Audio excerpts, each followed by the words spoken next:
Singkat, gunakan dengan bijak.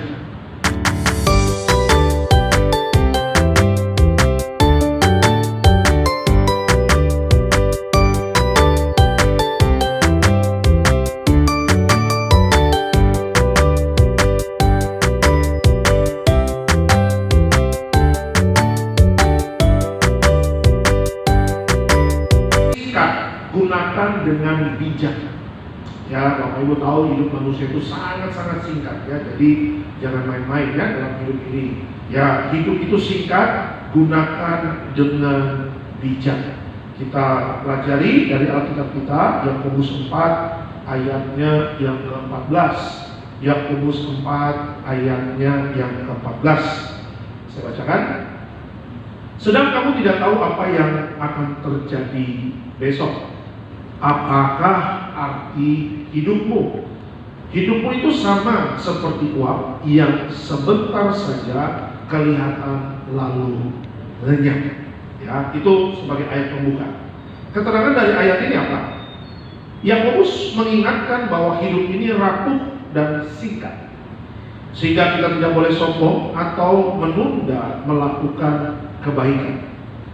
Bapak Ibu, Yakobus adalah satu murid Yesus yang diurapi, dan dia diingatkan Tuhan untuk mengingatkan kepada Bapak Ibu dan saya bahwa hidup itu sangat singkat.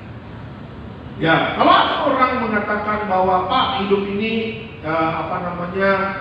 panjang, dan hidup ini kan hidup cuma sekali Pak, ya kita bolehlah melakukan apa saja gitu. Ya, saya ingin katakan jangan terjebak dengan filosofi seperti itu.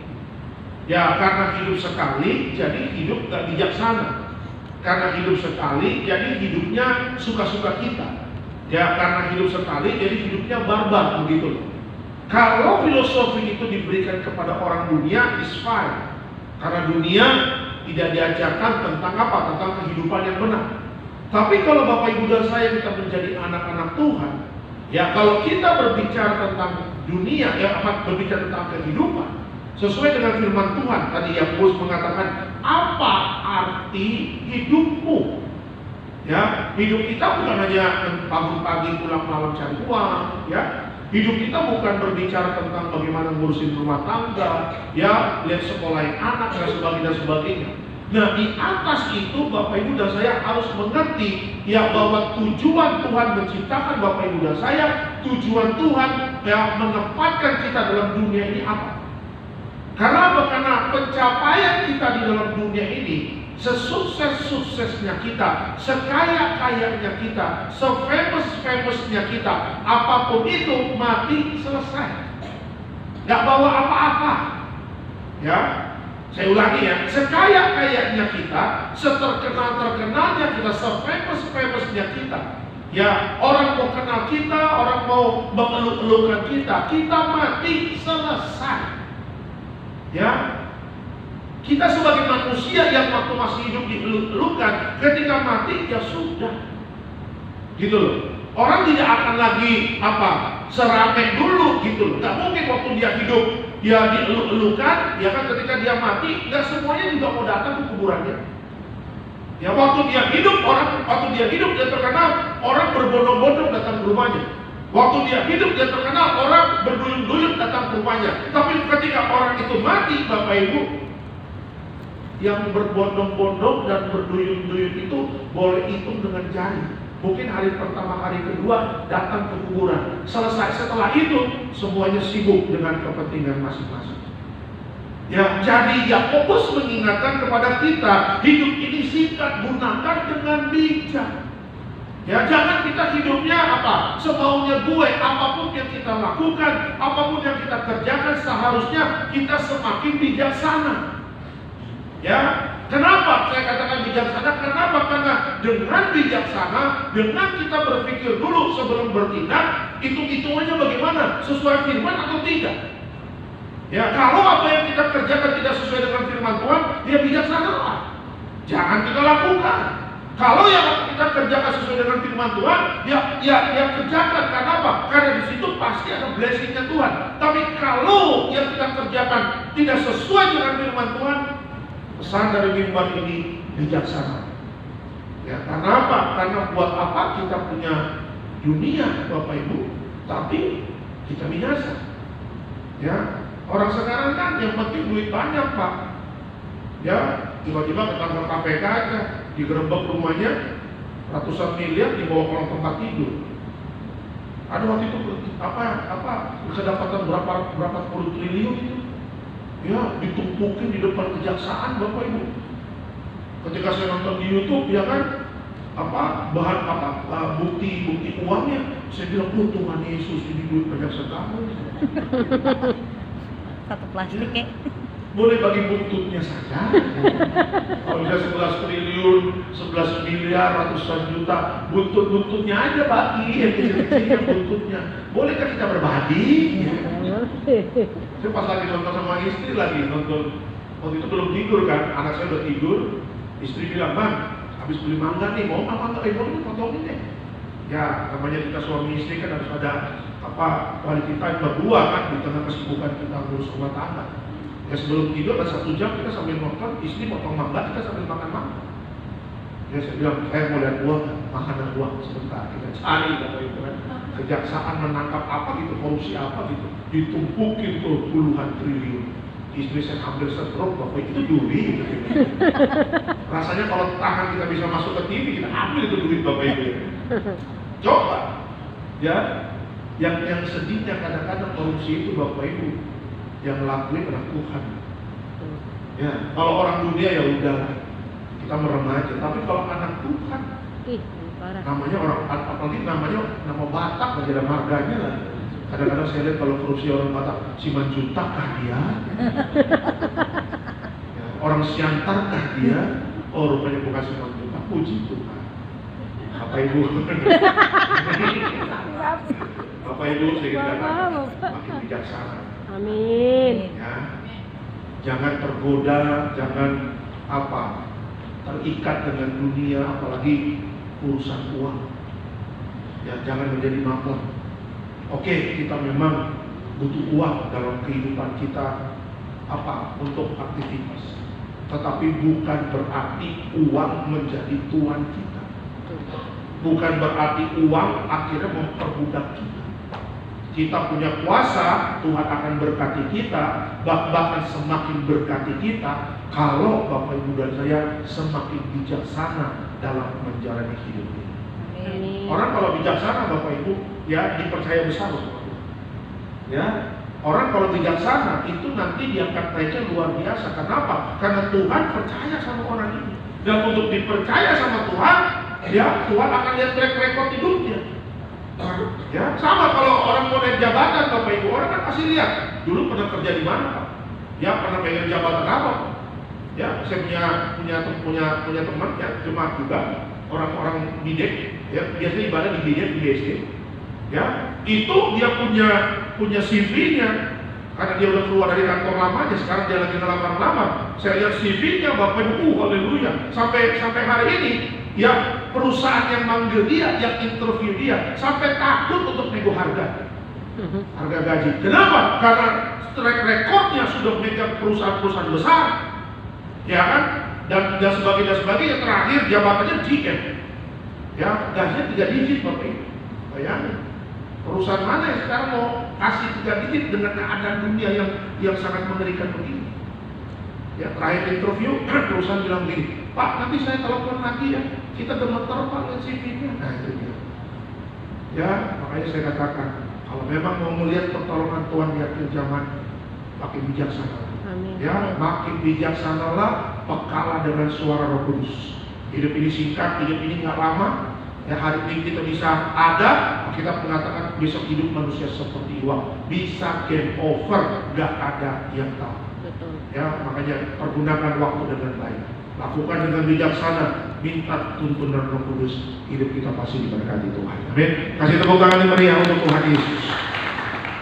Ya, oke, kita langsung masuk dalam slide selanjutnya. Nah, belajar dari Alkitab, bagaimana kita dapat menggunakan hidup yang singkat ini dengan bijak sesuai kehendak Tuhan. Ya, bagaimana kita menggunakan hidup yang singkat ini dengan bijak sesuai dengan kehendak Tuhan. Nah, kehendak Tuhan apa dalam hidup kita? Yang pertama adalah libatkan Tuhan dalam setiap rencana. Ya, libatkan Tuhan dalam setiap rencana. Kita lihat Yakobus 4 ayatnya ke-15. Dibacakan, sebenarnya kamu harus berkata, jika Tuhan menghendakinya, kami akan hidup dan berbuat ini dan itu. Ya, apa maksud dari ayat ini? Alkitab mengatakan apa? Kita bukan penguasa hidup. Bijaklah dengan berdoa dan berkata jika Tuhan menghendaki. Ya, Bapak Ibu, setiap minggu, ya, setiap tengah minggu dalam ibadah gereja saya sebagai hamba Tuhan, kita banyak bertemu dengan jemaat, mendoakan mereka baik dalam pekerjaan, usaha, bisnis dan sebagainya. Ya, kadang jemaat memberikan satu kertas, apa ini saya katakan. Ya, oh ini Pak, ini satu rencana kami Pak, dan sebagainya. Ya, kalau Bapak Ibu dan saya hidupnya bijaksana, apapun yang kita lakukan benar, yang Yakobus katakan, seharusnya kita harus mengatakan kepada Tuhan, Tuhan, jika Tuhan menghendaki. Ya, ketika Bapak Ibu dan saya mau mulai berbisnis, ya jangan jalan dulu baru tanya Tuhan, Tuhan berkehendak atas bisnis ini. Ya kan, jangan udah 1 tahun dulu, 2 tahun dulu, 2 tahun berjalan, tiba-tiba omsetnya turun, baru kita berdoa sama Tuhan. Tuhan, apakah Tuhan berkehendak dalam bisnis ini? Ya, kita tadi mengatakan apa? Sebenarnya kamu harus berkata, jika Tuhan menghendaki, kami akan hidup berbuat ini dan itu. Dengan kata lain, sebelum melakukan segala sesuatu, ya ketika kita sudah membuat planningnya, ketika kita sudah membuat rencananya, seharusnya kita dengan bijaksana kita katakan apa? Tuhan, kalau memang Tuhan menghendaki, Tuhan berkati setiap rencanaku ini dalam bisnis ini. Karena apa? Karena dengan begitu kita sadar bukan kita yang penguasa hidup. Itu bukan kita yang memegang kuasa ini. Ya kan, kalau kita berkata kalau Tuhan menghendaki, kalau memang ada izin Tuhan, kalau memang Tuhan kasih lampu hijau, Tuhan berkati usahaku, Tuhan berkati bisnisku, Tuhan berkati keluargaku dan sebagainya. Itu menandakan kita bukan penguasa hidup. Tuhan Yesuslah penguasa hidup Bapak Ibu dan saya. Ya kan, kalau dia katakan jalan, jalan. Kalau dia katakan tidak, tidak. Jangan pernah kita keluar dari area. Amin. Karena banyak jemaat yang akhirnya bisnis-bisnis yang libatkan Tuhan bangkrut. Ya, bisnis karena ikutan sana, ikutan sini, nggak tanya Tuhan dulu dan sebagainya. Akhirnya apa? Duitnya dibawa kabur sama orang. Ya kan? Modalnya dibawa kabur sama orang. Modal berapa? 100 juta Pak Pendeta. Pak Pendeta tahu nggak uang saya lari kemana? Nggak tahu saya. Bagian diambil orang kan baru kasih tahu pendeta. Bagian memulai bisnis, ya kan, duduk satu meja, rapat dengan orangnya, dikasih iming-iming begini, nggak ada telepon hamba Tuhan, nggak tanya-tanya dulu. Ya kan, nggak diskusi dulu, nggak sharing-sharing dulu. Karena apa? Karena otaknya yang penting gua dapat cuan. Ya mohon maaf, Bapak menjadi orang bodoh gitu loh. Diiming-imingkan duit, diiming-imingkan apa kemegahan, kemewahan. Ya kan, kayak orang bodoh, iya aja, oh gitu ya. Jadi Bapak setor aja 100 juta, ini rekening saya, Bapak ikut aja. Nanti tiap bulan 10 juta masuk. Oh gitu ya. Sambil air liur keluar. Oh gitu ya. ATM kan, tuh setor 100 juta. Ya, bulan pertama masih ada tuh 10 juta transfer. Di bulan kedua masih ada tuh 10 juta transfer. Bulan ketiga orang yang ditransfer entah kemana. Pusing, ya kan? 100 juta tabungan 10 tahun hilang. Baru ubek-ubek pendeta. Jam 1 pagi telepon pendeta. Pendeta tolong doakan saya. Kenapa? Uang saya diambil orang. Nah, lu tuh pas waktu mau mulai bisnis tanya Tuhan dulu nggak? Enggak. Tuhan berkati, saya mau tidur. Itu namanya bikin pusing pendeta, Bu. Betul. Dia yang salah, pendeta yang enggak. Ya, makanya saya ingin katakan libatkan Tuhan dalam setiap rencana. Pengalaman kita belum cukup, Pak. Kan Kepintaran kita belum cukup, Pak. Sekolah kita S1, S2, S3, mau kita sampai profesor, mau jurnal kita dibaca di seluruh dunia dengan bahasa Inggris, tidak bisa kita mengalahkan namanya Tuhan. Betul. Tetap kita manusia. Mau kita punya pengalaman bekerja 30 tahun, 40 tahun, ya tetap kita manusia. Manusia tuh ada apanya? Ada bodoh-bodohnya juga. Betul. Ada on-onnya juga. Ada yang tuh, kok bisa begini ya? Kalau Tuhan nggak ada gini. Kata Tuhan, kok aku bisa begini ya? Malaikat nggak ada kalau Tuhan begitu. Tuhan nggak ada bilang, malaikat, gua lupa nih. Hari ini berkati siapa ya? Nggak ada. Kalau kita manusia, kunci mobil di mana tadi ditaruh ya? Ya kasihan, ya tahu uang papa di mana tadi? Nggak tahu, padahal kasihannya tahu uang papa di mana. Perasaan tadi taruh di ini. Ya. Saya punya jas ini kadang-kadang diturunin di mobil, kadang-kadang nggak diturunin juga Bapak Ibu. Ya, taruh minggu pakai lagi, taruh minggu pakai lagi. Kadang-kadang ada beberapa amplop pelayanan masih di sini Bapak Ibu ya. Saya lupa taruh aja. Terus istri bilang, "Bang, jas kamu di mana?" "Di mobil." "Udah berapa bulan tuh nggak di laundry?" "Oh iya ya, yaudah kamu ambil deh." Dia senang Bapak Ibu, kenapa? Karena ambil jas itu ya. Sementara ayah lupa. Pas udah di laundry berapa hari? Kayaknya masih ada persembahan kemarin dia amplop di jas kayaknya. "Sayang, kamu lihat nggak ada." Gitu dia. Memang kalau penciuman istri kuat Bapak Ibu. Iya, makanya kalau laki-laki ini macam-macam, istri itu seperti anjing pelacak. Ya, kalau laki-lakinya selingkuh, laki-lakinya ada will, ada kuntilanak. Walaupun dia tidur ngorok, pakai daster, pakai koyok, ya. Remason di mana-mana, tapi dia dipakai Tuhan untuk apa? Untuk menopang hidup sebagai suami. Makanya saya katakan Bapak Ibu, manusia bisa lupa, tapi Tuhan tidak pernah lupa. Tuhan tidak pernah bingung untuk menyelesaikan masalah kita. Kita yang sering bingung. Makanya saya katakan, libatkan Tuhan dalam setiap rencana. Amin. Ya, jangan udah running dulu baru menyertakan Tuhan. Sebelum mulai ada rencana, Pak, saya ada rencana mau bikin rumah makan. Doa dulu. Sebelum kau sewa rukonya, sebelum kau isi tempat rumah makan dan sebagainya, doa dulu. Kalau memang Tuhan izinkan aku bikin rumah makan, aku akan melangkah. Doa gumuli. Ya, kalau memang belum ada tanda-tanda dari Tuhan, puasa. Ya, dekat sama Tuhan. Gumuli terus, intim dengan Tuhan. Kalau Tuhan katakan, aku menyertaimu, silakanlah bikin rumah makan. Jadi, ya.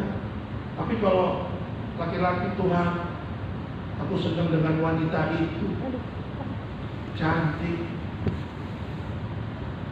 percaya sama aku? Tidak Tuhan, tapi saya percaya tiada perkara mustahil bagi Tuhan. Kata Tuhan, kelamaan.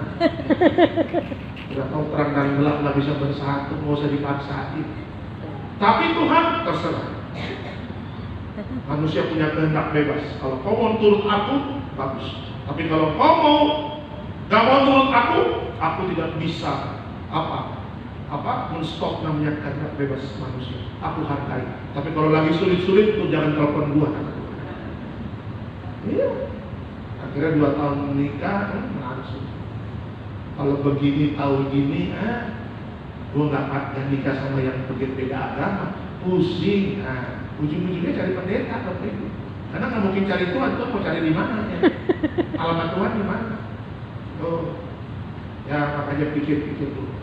Sebelum melakukan segala sesuatu, setiap rencana libatkan Tuhan. Katakan dengan iman kita, kalau Tuhan menghendaki, aku jalan. Tapi kalau tidak, aku pun tidak akan jalan. Karena bukan aku yang penguasa hidup, karena Tuhanlah penguasa hidup. Tuhan tahu yang terbaik untuk aku. Amin. Kasih tepuk tangan yang meriah untuk Tuhan. Ya, jadi itu Bapak Ibu. Ya, hidup yang singkat ini dengan bijak, sudahkah sesuai dengan kehendak Tuhan? Ya, yang kehendak Tuhan bagi kita adalah melibatkan Tuhan dalam setiap rencana. Itu yang pertama. Yang kedua, Ya, yang kedua yang sesuai dengan kehendak Tuhan ada. Apalah? Yang kedua adalah sadar hidup ini sementara. Ya, sadar hidup ini sementara. Kita lihat Mazmur 90 ayat yang ke-12. Ajarlah kami menghitung hari-hari kami sedemikian, hingga kami beroleh hati yang bijaksana. Ya, apa maksud dari ayat ini? Kesadaran akan singkatnya hidup membuat kita mengutamakan hal yang kekal, bukan hanya mengejar hal duniawi yang fana. Bapak Ibu, Mazmur ayat 12 mengingatkan kita bahwa ajarlah kami menghitung hari kami sedemikian. Di Mazmur 90 itu juga, kalau Bapak Ibu baca seterusnya, ya Musa mengatakan apa? Hidup manusia 70 tahun. Ya, kalau kuat 80, setelah itu bonus dan banyak penderitaan di sana. Ya, kita bukan hidup seperti dalam perjanjian lama, Bapak Ibu. Ya, yang hidupnya sampai 900 seperti Metusalah. Ya, kalau Bapak Ibu baca di kejadian 4, 5, 6, ya, bagaimana keturunan Nuh, ya itu keturunan dari Adam dan Hawa. Itu umurnya panjang-panjang, Bapak Ibu, ada 900, 800 dan sebagainya. Tapi ketika manusia jatuh dalam dosa, Taurat dinyatakan di Gunung Sinai, itu umur manusia langsung pendek. Ya, makanya saya katakan Bapak Ibu, hidup ini sementara. Ya, ada yang sudah 70 tahun mungkin datang ke gereja, ada yang mungkin masih 25 tahun, ya, ada datang ibadah pada hari ini.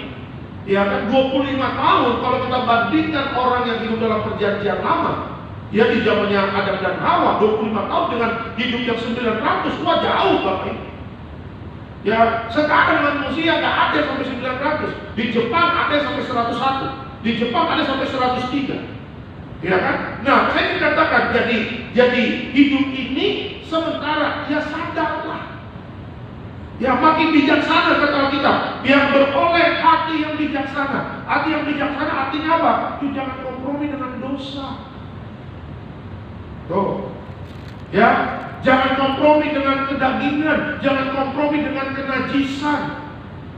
Ya, kalau kita berkompromi dengan kenajisan, kalau kita kompromi dengan dosa, kalau kita kompromi dengan hal-hal yang bertentangan dengan Allah, berarti apa? Berarti kita menolak segala tuntunan dari Roh Kudus, dan kehidupan kita itu, apa yang kita kerjakan itu akhirnya menyeret kita kepada kebinasaan. Makanya orang yang binasa, Bapak Ibu, yang masuk dalam kebinasaan kekal, bukan Tuhan yang cemplungin dia ke neraka, tetapi apa? Karena hidupnya tidak bijaksana. Oh. Pulang kantor, baru pulang gajian, teman-teman ngajak, ayo kita ke kota yuk, kan baru gajian. Apa namanya? Nggak mau saya mau pulang ke rumah. Lu perlu nggak asik lo, udah nggak gaul lagi. Oh. Akhirnya tergoda, ya udah deh. Ya, kita ke kota mana? Ya masa ke Jogja, ya ke kota lah. Kota sih itu kota, maka besar. Wah, ada kuntilanak cakep-cakep bro. Tuh, ada yang bekas perang Rusia Ukraina ada, ya kan? Yang matanya dengan satu. Ada yang korban Gaza juga ada. Kalau kita punya hati yang bijaksana, apalagi sudah berumah tangga, kita mengatakan tidak dong, berbalik ya. Lu udah gak asik, gak apa-apa. Udah gak asik, gue balik nih, Tuhan berkati ya. Pulang bawa gaji, 1 bulan gaji. Terus kita pulang, ayo mandi, anak-anak, mama mandi. Kemana? Kita ke mall, menikmati berkat Tuhan. Kita makan di restoran, papanya, mama, suami, istri, anak, makan dari berkat Tuhan. Disitulah hati yang bijaksana menghasilkan berkat Tuhan yang luar biasa. Amin. Bukan bawa duit ke kuntilanak. Ya sorry aja. Banyak orang Kristen seperti itu. Saya harus tegur. Ya kenapa? Karena asik sekarang, tapi membawa penderitaan kekal nanti. Ya, asik sekarang, hidup gak ada yang tahu. Tiba-tiba lagi di diskotik yang kebakaran kayak di Roxy sana. Coba lihat. Ya, berapa pramugari itu lagi pesta ulang tahun di situ. Mungkin paginya habis flight, sorenya istirahat, kita ke klub yuk. Ada yang ulang tahun, happy birthday to you, happy birthday to you. Tiba-tiba koslet, zut, kebakaran, nggak bisa keluar, mati dipanggang di sana. Ayo, mau gimana? Mau salahin siapa kalau kayak begini? Ya kan? Yang senang siapa? Setan. Kenapa? Bawa nyawa masuk dalam neraka. Yang sedih paling keluarga. Kenapa sih? Paling kita nonton, gila ya ini. Mohon maaf ya, yang keluar dari psikologi itu keluar cewek-cewek. Cukong-cukong, cukong-cukong mati juga di situ. Ya, yang punya duit, mungkin istrinya ada di rumah, mungkin anak-anak di sekolah, nggak tahu bapaknya main perempuan di kota. Ya, bijaksana nggak dia? Nggak bijaksana, bukan soal menghakimi. Kalau orang yang bijaksana sadar bahwa hidup itu sementara, dia nggak bakal mengkhianati rumah tangganya, ya, dan akhirnya hancur. Dia pasti setia dalam rumah tangga. Ya, apalagi anak-anak muda, ya, pacaran, waduh, I love you, oh I need, I want. Ya, orang yang susah dinasihati salah satu adalah orang yang lagi jatuh cinta. Itu susah dinasihati. Sama lagi pemilu, nah itu dia. Itu lagi pemilu. Saya nomor 1, saya nomor 2 Pak, saya nomor 3. Itu kalau dinasihati enggak, nomor 1. Saya nomor 2. Jangan, enggak, itu susah dinasihati. Iya, tambah 2 tuh yang gesek. Orang kalau lagi pemilu, abang adik bisa pukul-pukulan. Betul. Bapak anak bisa musuhan. Bisa. Ya, itu makanya 2 orang yang nggak bisa dinasehati. Yang pertama lagi jatuh cinta, yang kedua lagi pemilu. Nah ini 2 orang ini susah dinasehati. Ya, makanya kayak anak-anak muda kan hidupnya berantakan, pada orang tuanya udah kasih tahu, nah jangan pacaran dulu nah, sekolah dulu yang benar. Ya, bapakmu tahun depan pensiun, mumpung masih ada uangnya, kalau sekolah yang benar. Mama, kayak nggak tahu aja anak muda. Besok lagi bangun lagi, nah belajar yang benar. Ya kan bapakmu tahun depan pensiun, sekolah yang benar kau. Mama, ya udah. Tahun depan bapaknya pensiun, dia belum lulus, udah begitu udah pensiun meninggal lagi kan. Pusing loh. Terus nangis-nangis di kuburan bapaknya, Bapak, mohon maaf Pak, aku dulu dengar nasihat Bapak dan Bapak. Kira lu nangis kalau lu bangkit. Akhirnya apa? Penyesalan, nggak ada duit, sekolah nggak beres, jadi preman lu. Ya kan? Makanya saya katakan, jadi tua itu pasti, kembali ke muda nggak bakal bisa. Saya selalu bilang sama anak muda, selagi umurmu produktif, bijaksanalah, kejar terus cita-citamu, jangan habis buat pacaran. Ya, akhirnya apa? Konsentrasimu hilang. Lagi belajar benar-benar, cewek lo bilang, telepon dong aku, I love you, I miss you, I need you. Ya. Sementara pacaran lagi les kumon, ya kan? Lagi les kumon. Ya. Waduh, lagi mati-mati ke kumon, dari kumon jadi kuman bapak ini. Ceweknya posesif lagi, waduh posesif. Ya, di waktu yang belum tepat, ya, bijaksana. Ya, hidup ini hanya sementara. Kalau orang tuamu diberkati secara luar biasa, maksimalkan dengan baik. Karena apa? Gak semuanya bisa seberuntung kalian yang papa mamanya ada duit. Ya, bijaksana. Hidup ini hanya sementara. Ya, kita juga tidak tahu kapan kita mati. Lakukan yang terbaik di waktu yang singkat ini. Kalau kita lakukan yang terbaik, tangan Tuhan sendiri yang membuat kita berhasil. Amin. Kasih tepuk tangan yang meriah untuk Tuhan Yesus. Dan yang ketiga, Bapak Ibu, apa yang Tuhan mau kita kerjakan? Yang ketiga adalah lakukan kebaikan selagi ada waktu. Ya, lakukan kebaikan selagi ada waktu. Kita lihat Yakobus 4 ayatnya yang ke-17. Jadi jika seorang tahu bagaimana ia harus berbuat baik, tetapi ia tidak melakukannya, ia berdosa. Apa maksud dari ayat ini? Menunda kebaikan adalah dosa. Hidup ini kesempatan untuk melayani, mengasihi, dan memuliakan Tuhan.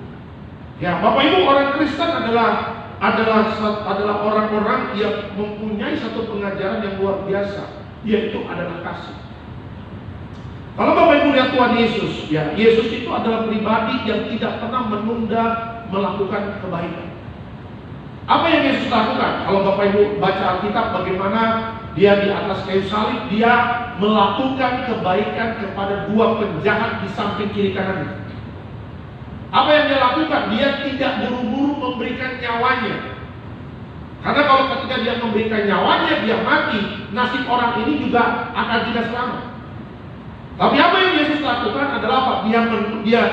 Dia menunda kematiannya sepersekian detik dengan tujuannya apa? Kiri kanannya masih bisa bertobat. Makanya yang satu mengatakan apa? Kalau kamu memang Tuhan, selamatkan dong dirimu. Yang satu meninggi, bukannya rendah hati, bukannya bertobat. Akhirnya apa? Dia mati, dipatok burung gagak, Bapak Ibu, mati. Tapi yang satu, dia katakan, Guru, kalau kau hari ini ada di surga, tolong ingat akan aku. Aku percaya pada Tuhan. Ya, dan akhirnya Yesus mengatakan apa? Dia melakukan kebaikannya. Dia katakan, hari ini juga engkau dan aku sama-sama ada di Firdaus. Ya, dengan kata lain apa?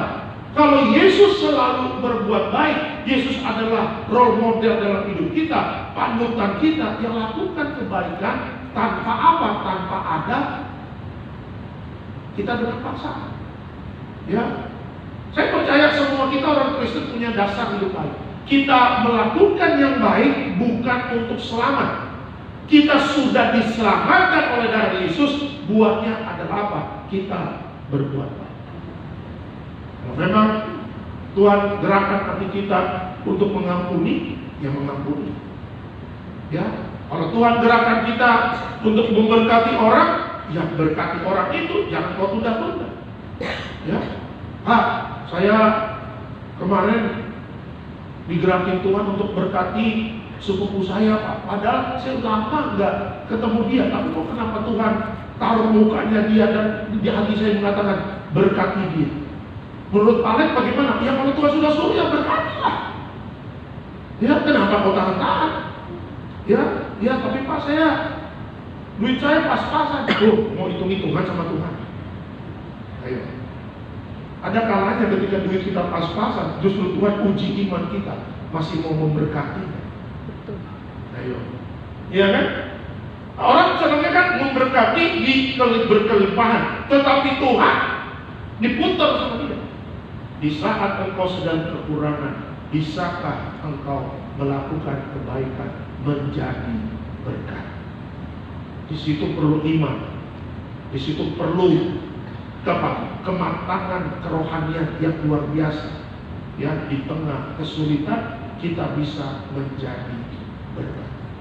Ya, makanya saya katakan Bapak Ibu, ya lakukan kebaikan selagi ada waktu. Lakukan kebaikan, ya, lakukan kebaikan. Kalau memang kita diberkati secara finansial, kita bantu orang, ya dan sebagainya, ya lakukan. Saya bertemu dengan beberapa orang jemaat yang sangat diberkati. Dia katakan, Pak Lek, saya mau cerita, dia orang Karo, Bapak Ibu, dia orang Karo.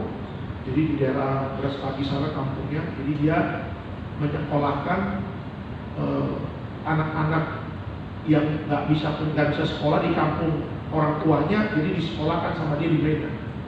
Tuh, ya Pak, duit saya banyak, tapi sekolahin mereka nggak jadi miskin juga. Menurut Pak Lek gimana? Ya lanjutkan aja. Ya, kau datang tuh, ya keluarga-keluarga yang miskin, anak-anaknya nggak sekolah, kau datang. Supaya apa? Jelas, engkau tepat sasaran dalam membantu. Ya nggak dibohongin, saya bilang begitu. Terus kau cek bagaimana nanti sekolahnya, pinter nggak, dia semangat nggak. Jangan udah beasiswa tapi dia malas-malasan. Berarti apa? Orang ini kata dulu. Ya puji Tuhan, udah ada yang SMA lulus di Medan, sampai ada yang disekolahkan di Atmajaya. Lu lihat teman baik. Ya makanya saya katakan, kita berbuat baik bukan untuk selamat. Kita sudah diselamatkan. Buah dari keselamatan kita adalah apa? Kita berbuat baik. Oke? Ya, nanti Tuhan yang kasih hikmat bagaimana cara kita berbuat baik. Ya, nanti Tuhan yang bimbing kita. Kalau Tuhan sudah memimpin kita, lakukan dengan sukacita. Jangan kita berbuat baik menggerutu. Ya, jangan kita berbuat baik ya ada udang di balik batu. Nah, kalau gua kasih dia, pasti nanti Tuhan berkati aku ratusan ribuan kali ganda. Oh, kalau sudah hitung-hitungan begini, nggak ada. Jangan hitung-hitungan dengan Tuhan. Kalau mau bantu aja terus. Ya, kalau mau berkati aja. Jangan lihat-lihat nanti ada apa ya, Tuhan kasih apa sama saya. Kalau saya kasih dia uang, nanti saya doa Tuhan balas dengan Ferrari. Odong-odong nanti Tuhan kasih Ferrari. Jangan, ya. Jangan punya hitung-hitungan dengan Tuhan kalau kita berbuat baik. Tuhan sudah paling tahu bagaimana cara membalas kebaikan yang sudah kita lakukan. Ya. Kesaksian terakhir Bapak Ibu, di tahun 76, mami saya menolong mahasiswa IPB yang sedang sakit di rumah sakit PMI Bogor. Karena mami saya seorang perawat di rumah sakit PMI Bogor. Kebetulan ada 4 orang anak muda ini orang Batak semua. Ya rantau lah, datang ke rumah sakit PMI Bogor. Mereka kena flu, kena diare, ya namanya juga anak kos-kosan, duit pas-pasan Bapak Ibu. Ketika mereka masuk IGD Bapak Ibu, obatnya sudah keluar, mau tembus di apotek, mereka nggak ada uang. Jadi mami saya yang menjamin mereka 4 anak muda itu. Ya, mami saya bilang nanti saya yang bayar ya 4 anak muda itu. Nah, rupanya Bapak Ibu, salah satu yang ditolong sama mami saya berkesan. Ya, karena setelah 4 itu di rumah sakit, mami saya bawa anak muda ini ke rumah kita. Saya belum lahir. Gitu. Ya, ayo ke rumah saya. Dikasih makan lagi sama mami saya. Karena kasihan. Ya, badan cumpling-cumpling Bapak Ibu dari Medan sana. Nggak ada duit. Ya, dan mami saya kan orang perantau juga dari Siantar. Jadi mengerti bagaimana hidup sulit di Jakarta.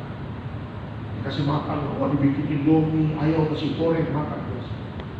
Ya, setelah itu dari 76 nggak ketemu lagi. Akhirnya tahun 2024 kemarin, salah satu yang ditolong sama mami saya kenal sama orang Batak di Bogor. Saya bilang, saya tuh mau cari-cari namanya orang Batak di Bogor yang gerejanya di situ. Kenal nggak sama Borusiahan yang dulu kerjanya di PMI? Oh kenal, itu satu arisan dengan saya, gini. Boleh dong minta nomornya. Ya kan, dari tahun 76 tuh baru ketemu lagi tahun 2020. Ditelepon sama mami saya. Mami saya sampai kaget, masih ingat kau? Aman, kayak gitu. Ya ingat. Ayo Inan ke Jakarta. Sama Aman, sama ajak siapa? Anak Inan aja. Kita makan di Fairmont Bapak Ibu. Bintang 5 dekat Senayan City, Fairmont. Makan buah. Di servis tuh. Kakak saya ini lagi mau daftar S3 doktor. Sebagai ucapan syukur ada apa? Inan anakku, saya bayar lunas semua untuk sekolah doktor. Sebagai ucapan syukur saya karena kebaikan Inan nembus obat saya di apotek dulu. Nembus apotek nggak berapa Bapak Ibu? Dia bayarin dokter S3 anak saya. Nggak ada yang tahu namanya hidup, amin. Nggak ada yang tahu. Hari ini kau berbuat baik, mungkin cucumu yang nanti akan mendapatkan kebaikan. Ya, mungkin nanti anak kita Tuhan kasih jodohnya yang baik. Oh iya, mungkin nanti anak kita sedang cari pekerjaan sulit karena papa mamanya terus berbuat baik. Tuhan kasih kemudahan buat anak kita, akhirnya dapat pekerjaan dengan sangat mudah. Ya, makanya caranya Tuhan untuk membalas kebaikan kita jangan kita pikirkan. Pasti Tuhan tidak pernah lupa apa yang kita lakukan dalam kebaikan. Amin. Ya, makanya saya kalau ketemu kakak saya di Bogor, gimana? Beasiswa lancar? Lancar kan? Iya. Setiap tanggal 20 dia WA, Bang, ini pembayaran. Oh ya, nanti saya transfer, 20 juta. Nanti saya transfer lagi, 20 juta. Pokoknya sudah janji sampai nanti dia dokter dibayarin semuanya. Haleluya. Saya bilang memang berkat lu deh. Ya makanya jangan sombong-sombong ya. Saya bilang kalau ada dokter jangan sombong ya. Karena biasa orang kalau sudah ya, lihat orang jadi ya begitu ya. Kenapa tuh sakit gigi misalnya? Dia selalu bilang, lu udah dokter. Cuma lu yang dokter di keluarga kita. Ya, saya S2. Kakak saya pertama S1. Cuma lu yang dokter. Tapi mami S1, mami ya Pak, di 3 perawatan.